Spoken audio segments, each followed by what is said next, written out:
안녕하십니까. 오늘도 우리 아이들에게 들려줄 이야기거리를 고민하는 아빠. 그래서 우리 아이들이 다양한 시각과 올바른 가치관을 만들어가기를 바라는 평범한 아이들의 평범한 아빠. 모래종과 함께하는 오아들의 강화입니다. 이게 이제 연말이 돼서 그런지 항상 연말이면 생각하는 거지만 지난 한 해를 생각을 해보면 정말 뭐 특별히 한 것도 없이 이렇게 시간이 갔구나 그런 생각이 좀 듭니다. 그러면서 좀 뭐 이거저거 생각은 하는데 좀 게을러지는 것도 있고 해서 지난주도 또 한 줄을 또 제끼고 또 한 줄 걸러가지고 이게 다시 시작을 하게 됐습니다. 어쨌든 지난번에 제가 이제 눈 이야기를 하다가 인간으로서의 정체성을 결정하는 것이 뇌라는 이제 이야기를 했었는데요. 그러면 이제 이번에는 오늘은 이제 조금 좀 저차원적으로 어떻게 보면 이제 뭐 생물학적으로 살아있다라는 결정하는 기관이 과연 뭘까요? 물론 이제 인간의 기관이 하나하나가 중요하지 않은 게 뭐 어디 있겠습니까? 그렇지만 이제 제 생각에는 그 중에서도 이제 가장 중요하다고 꼽을 수 있는 것이 바로 심장이 아닐까 하고 생각을 해봅니다. 이게 뭐 이제 제대로 거동하지 못한다거나 뭐 정신을 잃어서 의식을 차리지 못한다고 해도 일단 뭐 심장만 뛰고 있으면 보통 이제 우리가 살아있다라고 이제 표현하지 않습니까? 하지만 이제 만약에 심장이 멈춘다 뭐 이렇게 되면 그 사람은 뭐 거의 몇 분 내로 완전히 이제 사망에 이른 거라고 이제 보는 게 일반적이죠.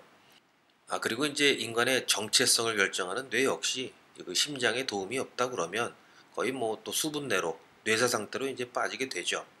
그러니까 이제 사람이 누군가를 결정하는 것이 뇌라고 한다 그러면 그 사람이 살아있는가를 이제 결정하는 것은 바로 이제 심장이라고 말할 수가 있게 되는 것이죠. 그런데 이제 그 메커니즘만 놓고 보면 사실 이제 인간의 여러 기관들 중에서 구조적으로 가장 또 단순한 게 또 뭐 심장이긴 합니다. 솔직히 따지고 보면 이게 뭐 수도 펌프처럼 피를 이렇게 뿜어내는 게 전부인 게 사실 뭐 심장의 역할 아니겠습니까? 근데 이제 물론 그게 뭐 인체의 상태에 맞춰서 뭐 강도라든가 뭐 이제 이런 게 자동으로 이제 조절이 되고 또 이제 그런 펌핑이 평생 또 지속돼야 된다는 이제 조건이 붙긴 하죠. 하지만 이제 그런 걸 감안을 하더라도 사실 뭐 구조 자체는 엄청나게 이제 단순한 셈이죠. 근데 실제로 이제 다양한 인공 장기 중에서 가장 많은 그동안 가장 이제 많이 개발된 게 또 개발된 장기가 인공 심장이기도 합니다.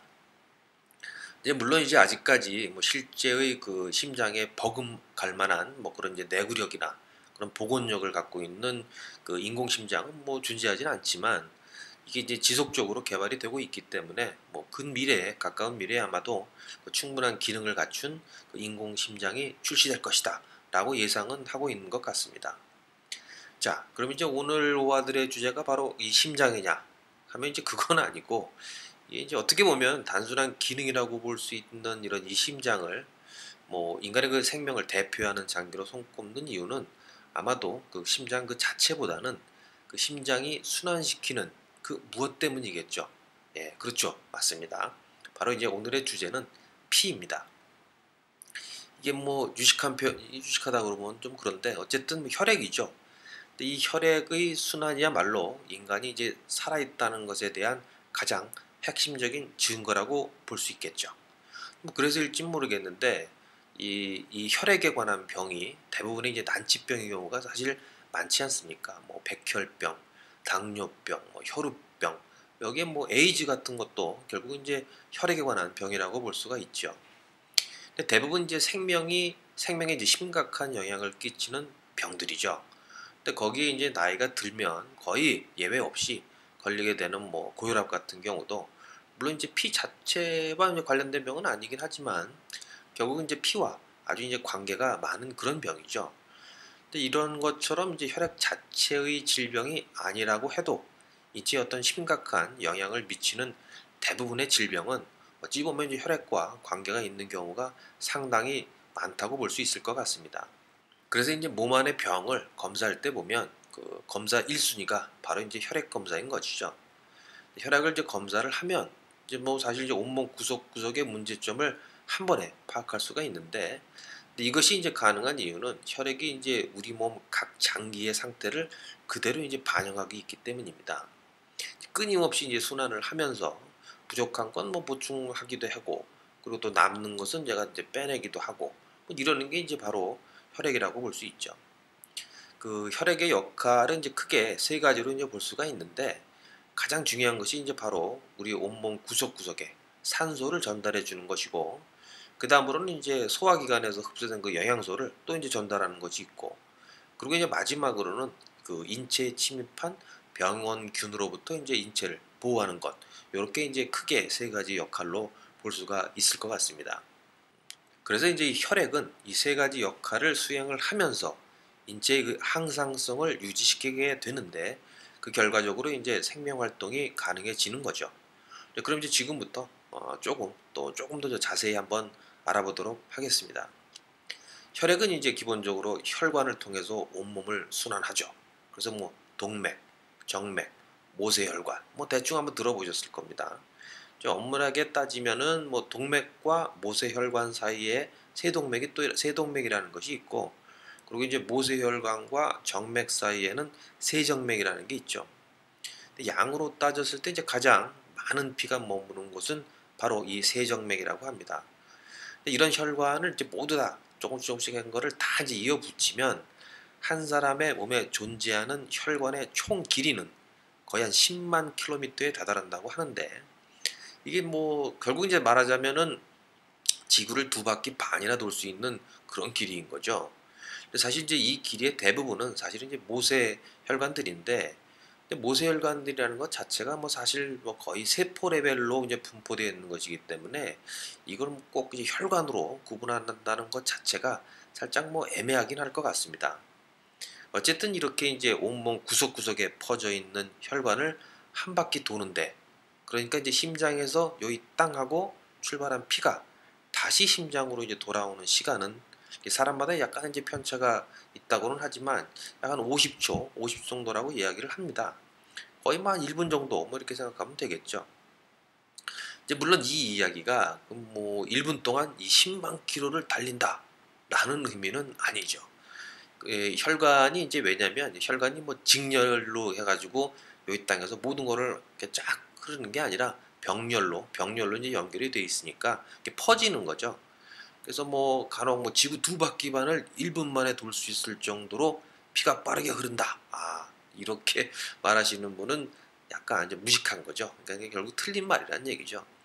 그래서 이 혈액의 흐름이 그나마 이제 가장 빠른 대동맥 같은 경우도 기껏해야 뭐 시속 한 3, 4km 정도, 이 정도밖에 안 됩니다. 그리고 이제 모세혈관까지 이르면 이건 뭐 흐른다기보다는 뭐 스며든다라는 말이 이제 더 어울릴 정도의 그런 속도로 이제 속도가 이제 떨어지죠.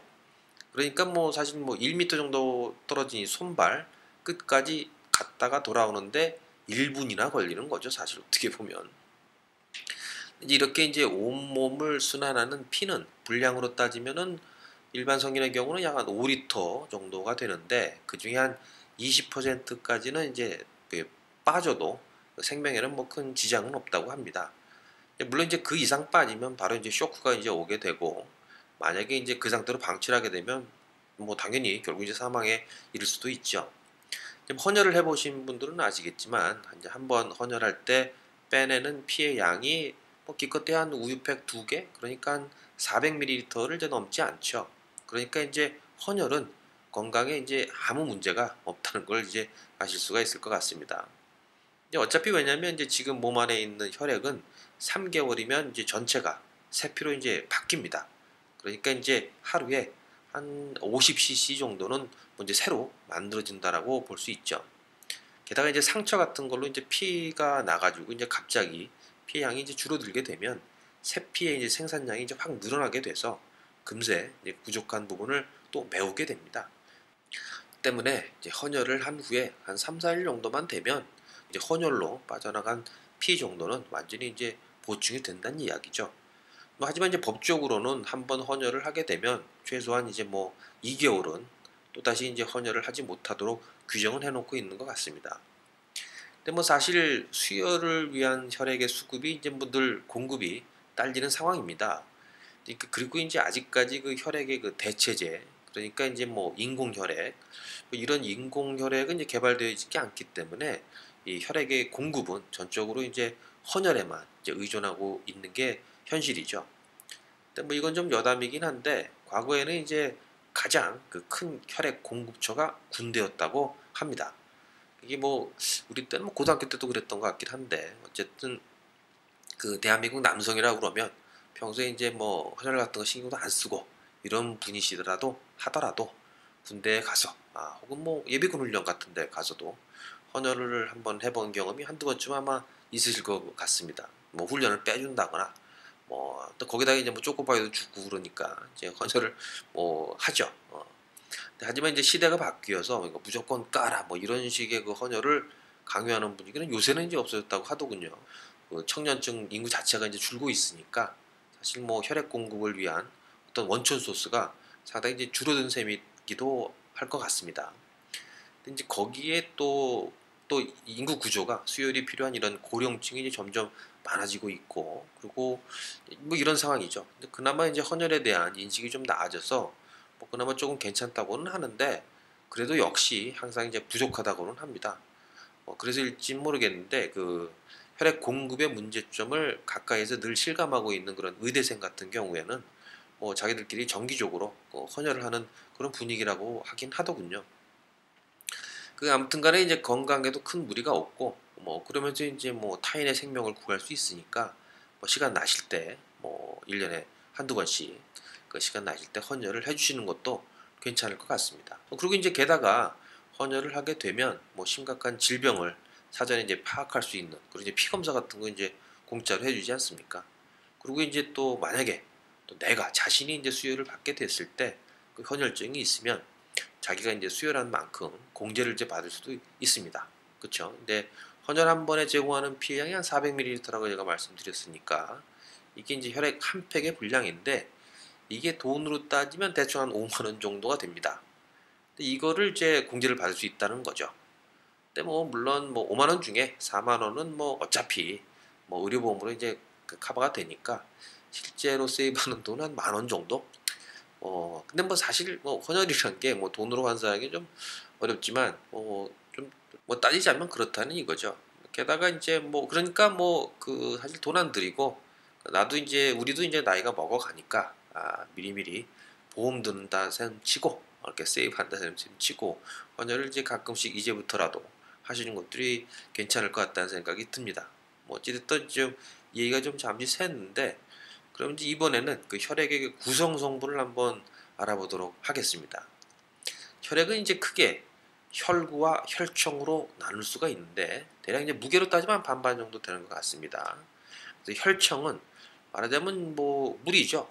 물이 이제 대부분이고 약간의 그 단백질하고 이제 포도당 뭐 이런 게 이제 일부 좀 있고 그리고 이제 사실 혈액에서 중요한 역할을 하는 녀석들이 이제 바로 혈구들이죠. 혈구. 많이들 알고 계시겠지만 뭐 적혈구, 백혈구 뭐 이런 것들 그리고 혈소판 학교 다닐 때 뭐 생물 시간에 대충 이제 다 배우셨던 그런 이제 들어보셨던 뭐 그런 내용일 것 같은데 기억을 한번 되짚어 보면서 정리를 한번 해보도록 하죠. 자, 적혈구, 백혈구, 혈소판. 근데 이 중에서 이제 가장 많은 비율을 차지하고 있는 것은 바로 적혈구입니다. 그러니까 전체 한 90% 이상이 적혈구다라고 이제 생각하시면 되는데 이 적혈구의 가장 중요한 역할은 바로 제가 아까 말씀을 드렸던 산소를 운반하는 것입니다. 근데 이를 위해서 이제 적혈구는 그 헤모글로빈이라는 이제 단백질로 구성이 되어 있는데 헤모글로빈 한 개가 운반할 수 있는 산소 분자는 4개 정도가 됩니다. 근데 이제 적혈구 한 개는 대충 한 2억에서 한 3억 개 정도의 헤모글로빈이 있으니까 적혈구 한 개가 운반하는 산소 분자는 한 10억 개 정도? 이렇게 이제 계산할 수가 있죠. 근데 그런 적혈구가 대충 2조 5천억 개가 있는데 이제 슬슬 이제 숫자가 거의 이제 천문학적으로 올라가죠. 뭐 그렇다는 얘기입니다. 그래서 이제 이 헤모글로빈은 산소하고 이제 화학적으로 결합하기 위해서는 그 철 성분을 이제 다량으로 포함을 하고 있습니다. 그래서 이제 철 성분 때문에 붉은색을 띠고 있죠. 특히 이제 산소와 결합했을 때는 아주 선명한 그런 이제 선홍색을 이제 띠게 됩니다. 근데 이런 헤모글로빈으로 구성이 된 적혈구 역시 당연히 붉은색이고 또 이 적혈구가 다량으로 포함된 피 역시 이제 붉게 보이게 되는 거죠. 근데 사실 뭐 적혈구를 제외하고 다른 녀석들은 뭐 붉은색을 갖고 있지는 않습니다. 백혈구는 뭐 이름 그대로 흰색을 띠고 있고, 그리고 이제 혈소판 같은 경우는 약간 그 노르스름한 뭐 요런 색을 이제 띠고 있습니다. 근데 이제 워낙 적혈구 숫자가 이제 많다 보니까 그냥 이제 붉은색으로 그렇게 이제 통일된 것처럼 이제 보이는 거죠. 여기서 이제 백혈구가 이상 증식하는 병이 바로 이제 백혈병인데, 그래서 이제 백혈병에 걸린 사람들의 피는 이 붉은색과 흰색이 섞여서 약간 그 주황색, 그러니까 흰색이 더 많아지니까 약간 주황색 비슷하게 이렇게 보인다고 하더군요. 자, 이제 말이 나온 김에 그 백혈구를 한번 보면, 백혈구는 이제 우리 몸을 외부 병원체로부터 지켜내는 면역 체계의 최전방, 그 최전방에 있는 병사라고 볼 수 있습니다. 이제 보통 이제 우리가 백혈구 하면 외부에서 들어온 병균을 잡아먹는, 그러니까 대충 이제 그런 세포라고 이제 알고 있는데, 그 상처가 났을 때 생기는 이제 고름 뭐 이런 거 있죠. 그게 이제 고름이 바로 이제 병균을 잡아먹고 장렬히 이제 전사를 한 그런 이제 대식 세포의 시체라고 이제 이야기를 하죠.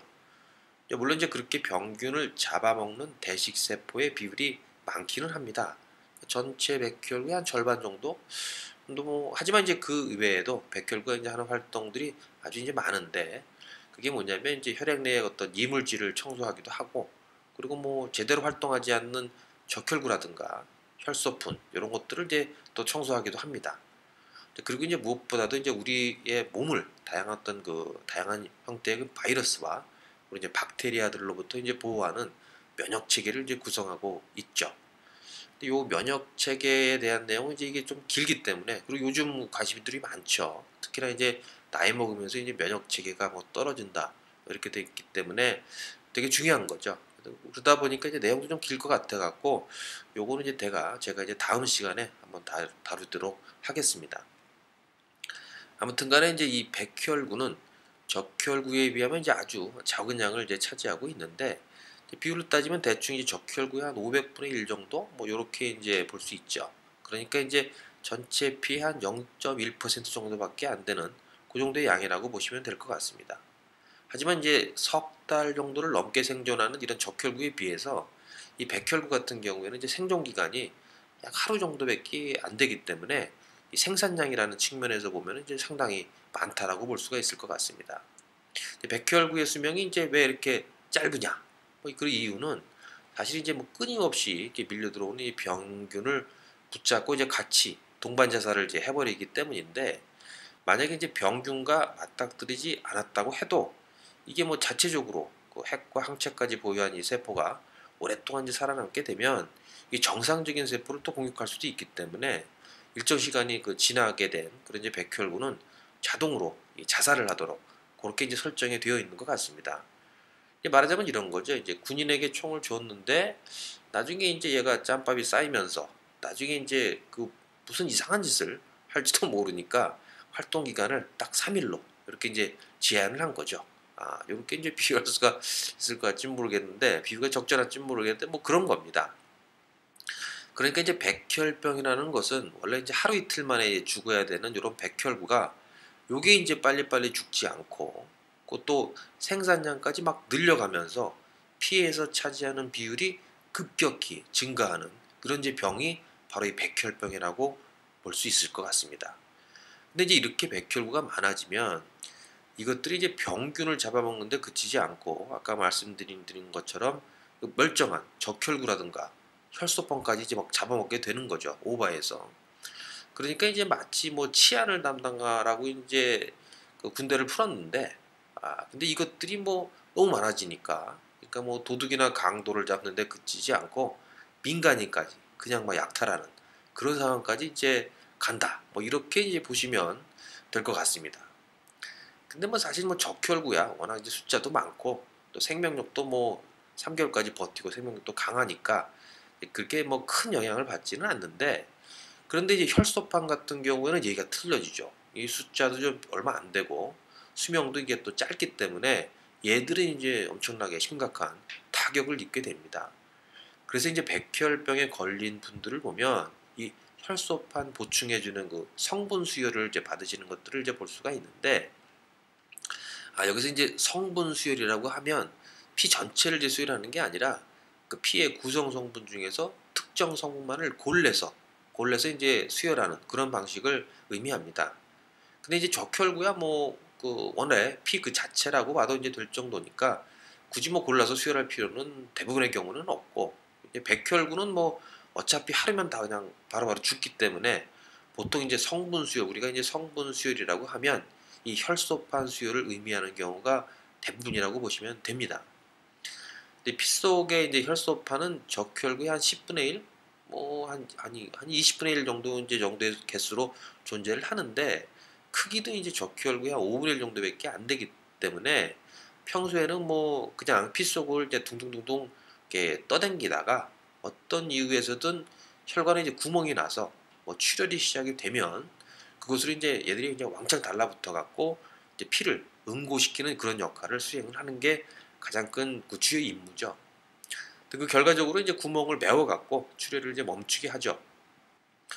우리가 이제 상처가 났을 때 생기는 피딱지라든가 뭐 이런 게 이제 그 혈소판이 죽어서 이제 생긴 거라고 볼 수 있는데, 뭐 그럼 뭐 상처만 나지 않으면 혈소판이 뭐 굳이 필요 없는 게 아닌가라고 이제 생각할 수도 있을 것 같은데, 뭐 사실 뭐 겉으로 아무런 이제 상처를 입지 않아도 사실은 이제 인체 내부에 각 장기에서 아주 미세한 그런 상처가 이제 끊임없이 발생하고 있기 때문에 요때 이제 이 혈소판이 적절하게 동작을 하지 않으면 이게 이제 소위 우리가 말하는 이제 심각한 뇌출혈로 이제 이어질 수가 있는 거죠.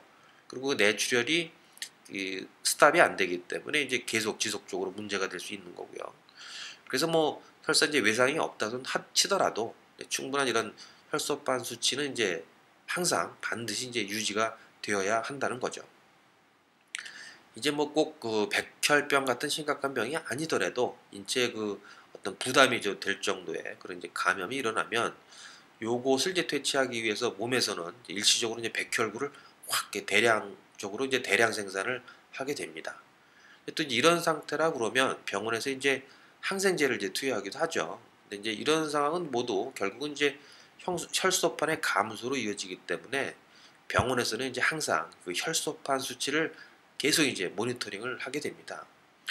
아마 이제 보통 그 여러 가지 감염증으로 병원에 입원을 하신 경험이 있다고 하거나 주위에 이제 그런 감염증으로 병원에 입원하신 분들을 보면 항상 요 혈소판 수치를 검사하는 것을 아마 자주 경험을 하셨을 것 같습니다.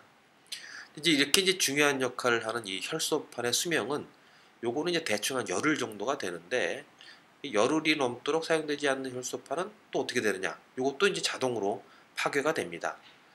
그러니까 이제 이것도 아무래도 이제 오래된 혈소판은 뭐 얘가 이제 제대로 동작을 할지 이제 신뢰를 할 수가 없는 거죠. 왜냐면 기계 같은 것도 그렇지 않습니까? 이제 멀쩡하다가도 뭐 괜히 오래 굴리게 되면 갑자기 이제 말썽을 피우게 되지 않습니까? 그래서 뭐 자동차도 엔진오일 같은 거 이제 미리미리 갈아주고 이런 건 비슷한 거죠. 그래서 이제 혈소판도 마찬가지라고 보시면 됩니다. 그래서 이제 수명이 좀 오래된 혈소판 같은 경우에는 어떤 그 필요한 상황에서 얘가 이제 제대로 작동을 안 할 수도 있고, 그리고 또 동작하지 말아야 될 상황인데도 뭐 갑자기, 그러니까 이제 뭐 멀쩡한 혈관 내부에서 뭐 지가 혼자 응고해 버리거나 뭐 이럴 수 있다는 거죠. 또 이렇게 이제 혈관 내에서 멀쩡하던 피가 갑자기 이제 응고가 되고 혈관을 이제 막아버리는 이런 것을 이제 우리가 혈전이라고 하는데, 그러니까 뭐 좀 끈적끈적한 피라고 볼 수도 있겠죠.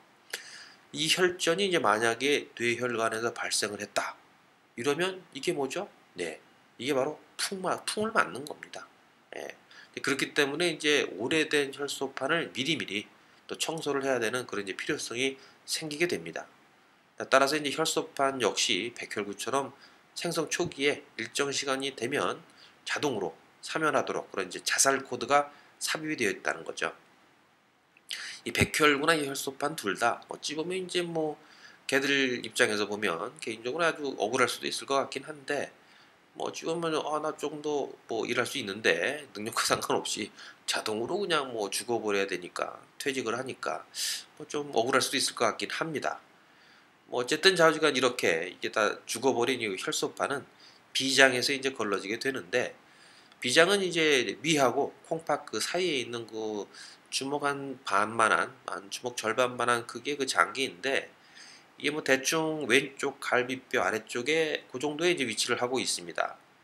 그래서 이제 비장은 이 죽어버린 그 혈소판을 거르는 역할뿐만 아니라 비상시에 사용할 그런 이제 혈소판을 그 스탁으로 이제 보관하고 있기도 하는데, 아무래도 이제 큰 성차가 나면 혈소판이 이제 갑자기 많이 필요할 수도 있지 않겠습니까? 그런 상황에 대비해서 평소에 그 혈관 속을 이렇게 떠다니는 그런 혈소판의 50% 정도의 분량을 항상 재고로 이제 제가 이제 보유를 하고 있습니다. 그러다가 이제 상처가 나서 혈소판이 이제 응고하기 시작을 하면 그 응고 과정에서 뭐 특별한 어떤 단백질이 이제 분비가 되는데, 요게 이제 비장으로 흘러 들어오게 되면 여기에 이제 반응을 해서 미리 비축해 놨던 혈소판을 확 공급을 하게 됩니다. 이제 마치 뭐 전투가 발생을 해서 병사들이 죽어나간다 뭐 이런 이제 통신을 받고 바로바로 이제 보충 병력을 투입하는 것 같은 뭐 이런 느낌이 이제 다라고 이제 생각하면 될 것 같네요. 근데 이제 뭐 이 정도는 사실 뭐 정말 아무것도 아닌 것이, 정말로 이제 이게 정교한 체계와 조직 그리고 이제 전략에 의해서 수용되는 그런 이제 메커니즘, 우리는 잘 모르지만 그런 자동적으로 이렇게 되는 그런 메커니즘이 있는데, 그게 바로 우리 몸의 면역 체계입니다. 그러니까 혈액 내의 백혈구와 비장으로 대표되는 림프 기관이 담당하는 면역 체계. 요게 사실은 알면 할수록 잘 조직된 군대 조직과 같은 그런 느낌을 많이 받게 되는데, 요거는 제가 오늘은 좀 얘기를 더 하기가 그래서 좀 길어질 것 같아서 요 면역 체계에 대해서는 다음 시간에 이야기를 해드리도록 하겠습니다. 이거 뭐 얘기를 하다가 이제 갑자기 끝나는 것 같은 느낌이 드는데, 이걸 하게 되면 또 너무 길게 될 것 같고, 그래서 오늘은 좀 짧게 요 정도로 이제 마치도록 하고, 그래서 이제 다음 시간에 또 면역 체계에 대해서 말씀을 드리도록 하겠습니다. 감사합니다. 강함이었습니다.